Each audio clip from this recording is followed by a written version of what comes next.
Unidade no nível do Todo-Poderoso, praticando o princípio, removendo pensamentos de separação. Não pensem que estão separados de Deus. Aquele que compreende este princípio de unidade é um verdadeiro ser humano. Não limitem a adoração a Deus somente aos dias de festivais. Todos os momentos devem ser passados na contemplação de Deus. Vocês podem pensar, se cada momento deve ser passado na contemplação de Deus, como é possível realizar o meu trabalho? Não faça distinção entre o seu trabalho e o trabalho de Deus. O seu trabalho é o trabalho de Deus, pois você e Ele são um só. É um erro pensar que aquilo que você faz na sala de orações é trabalho de Deus e, do lado de fora, é um trabalho seu. Você não deve nutrir esses sentimentos de separatividade. Considerem o seu coração como o altar de Deus e direcionem sua visão para o interior. Aquele que compreende esta verdade e age de acordo com ela é um verdadeiro ser humano. Quando alguém está firmemente estabelecido no amor, ele ou ela se qualifica para a fusão com o divino, para tornar-se um com o divino. Deus é amor. Vivam em amor. Só assim poderão reconhecer o princípio da unidade e cumprir o propósito da vida. Desenvolvam o sentimento de unidade de que eu e vocês somos um. Não pensem, jamais, que eu e vocês somos diferentes. Este é o sinal da verdadeira devoção. O pronome eu indica a unidade, você a identidade individual. Não existirá mais quando desenvolverem pureza e experimentarem a união com a divindade. Por esta razão, desistam dos sentimentos dualistas. O princípio da unidade deve ser experimentado por meio do amor, pois não pode ser experimentado em palavras. Porém, vocês não entenderam o verdadeiro sentido do amor, por interpretarem de modo físico e mundano. Como consequência desta visão equivocada, seu amor jamais se firma, permanece o tempo todo em mutação. O amor não deveria ser poluído pelo apego ao corpo. Este é feito de matéria e nada que for relativo à matéria jamais lhes dará paz e felicidade. Por esta razão, transcendam a matéria e vejam a realidade. Desenvolvam o sentimento de unidade. Todos são um. Seja o mesmo com todos. Descartando o ego. O Atma Tattva, princípio do Atma, só pode ser compreendido se o indivíduo puder descartar os sentimentos de eu e meu.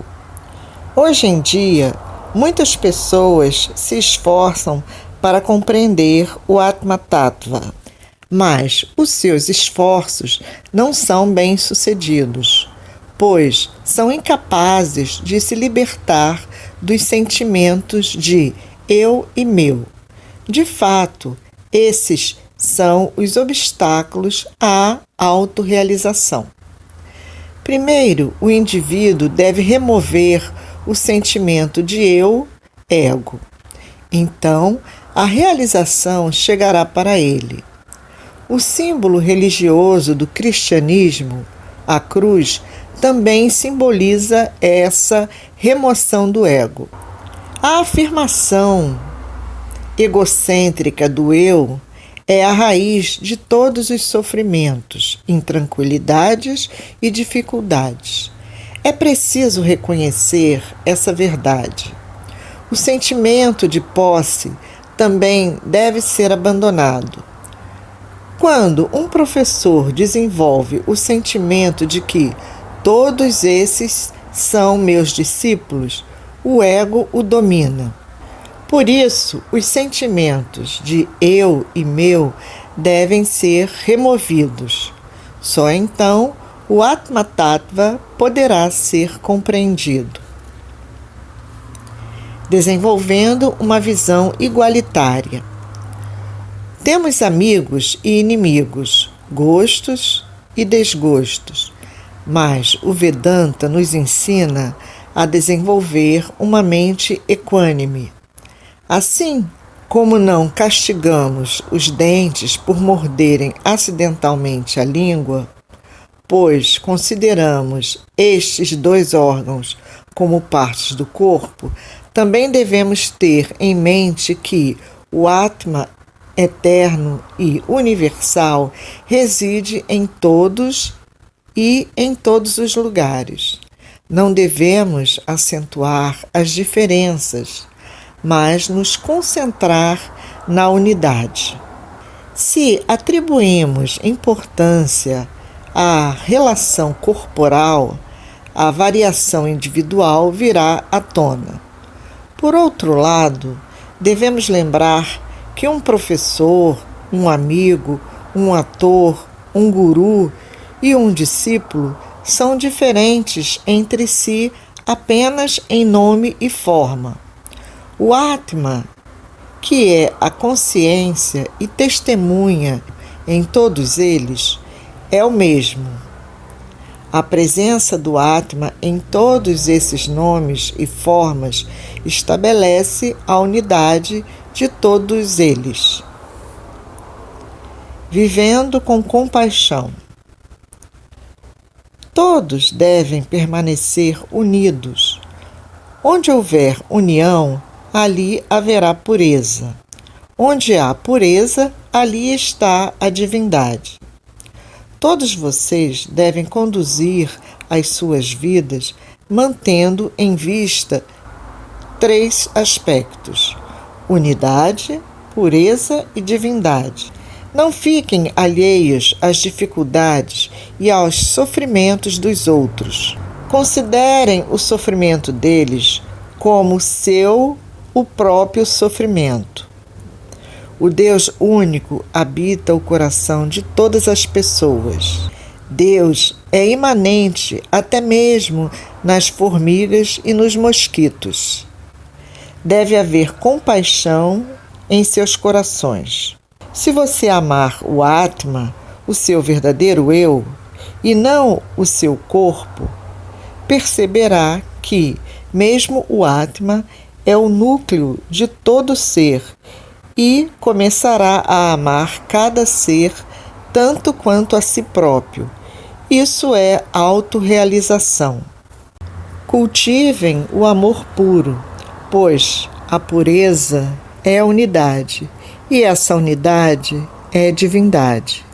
Permitam que o seu amor individual seja transformado em puro amor a Deus. Às vezes, as pessoas se perguntam se o amor de Deus por elas sofreu alguma mudança.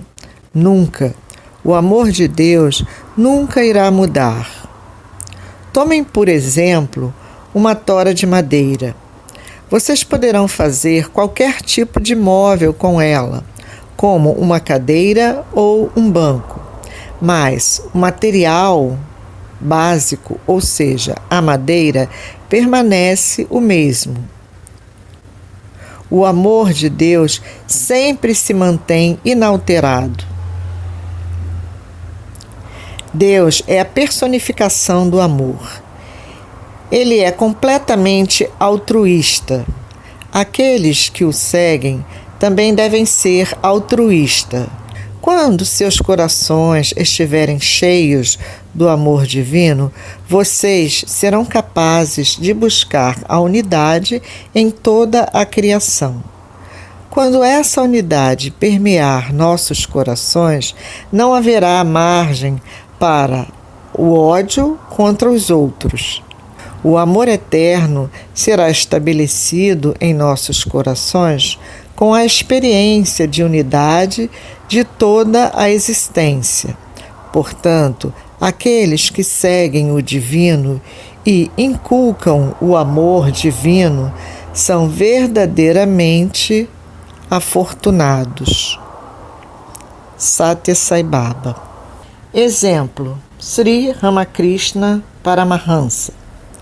Ramakrishna Paramahansa costumava realizar vários modos de adoração à Mãe Kali ao longo do dia.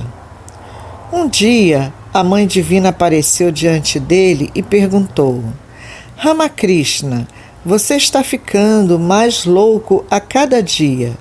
Você me adorou em uma forma particular. Por que você me confina a esta ou aquela forma? De fato, todas as formas são minhas. Com quem quer que você se depare, considere-os como as personificações da divindade. Algumas pessoas se reuniram em volta de Ramakrishna Paramahansa e perguntaram a ele: Senhor, você viu Deus? Ramakrishna deu uma risada calorosa. Ele disse: Sim, eu vi Deus, como eu estou vendo vocês. Todos são formas de Deus. No entanto, sua visão é diferente. Vocês veem as pessoas como seres humanos, mas tudo o que vocês veem é divino. Por que estão deixando de ver o divino? Vocês choram por suas esposas, seus filhos, sua riqueza e sua posição. Vocês já choraram por Deus da mesma maneira? Não. Quando vocês clamarem por Deus intensamente, Deus aparecerá diante de vocês. Depois de renunciar às suas más qualidades, vocês experimentarão Deus. No final de sua vida, Ramakrishna Paramahansa estava sofrendo de câncer na garganta. Todos os seus discípulos pediram que ele orasse à Mãe Durga, Deva, a quem Ramakrishna adorava para aliviar sua doença. Ramakrishna disse: Eu rezei para a mãe. Eles perguntaram qual havia sido a resposta da mãe. Ramakrishna disse: A mãe me disse: Quando eu como tantas coisas com tantas bocas, importa muito se você é incapaz de comer com sua única boca? Suas palavras abriram meus olhos. Todas as bocas são as bocas de Deus. Os Vedas proclamam que o divino tem uma miríade de cabeças, miríades de olhos e miríades de pés. Isso significa que todas as cabeças são dele, todos os olhos são dele e todos os pés são dele. Senhor Jesus Cristo. Sadhana é o nome da disciplina mental e do esforço intelectual para compreender essa unidade. Jesus sacrificou sua vida e derramou seu sangue para instilar amor e compaixão no coração do homem, para que ele possa ser feliz quando os outros estiverem felizes e triste quando os outros estiverem tristes. Houve controvérsia sobre Jesus. Essas diferenças foram a causa das provações pelas quais ele teve que passar, mas Jesus estava preparado para enfrentar qualquer problema ou penalidade. Ele considerava a compaixão como a qualidade suprema. No início, ele declarou que era um mensageiro de Deus. Então, ele anunciou: "Eu sou filho de Deus." Por fim, ele declarou: "Eu e meu Pai somos um." Você deve tomar nota dessa unidade. Você deve proclamar sua unidade e não sua diversidade. Hoje as pessoas falam sobre a unidade, mas não a praticam. Em todo discurso, Swami fala sobre amor. Quantos praticam? Quantos tentaram entender o princípio do amor? Quem tem esse amor?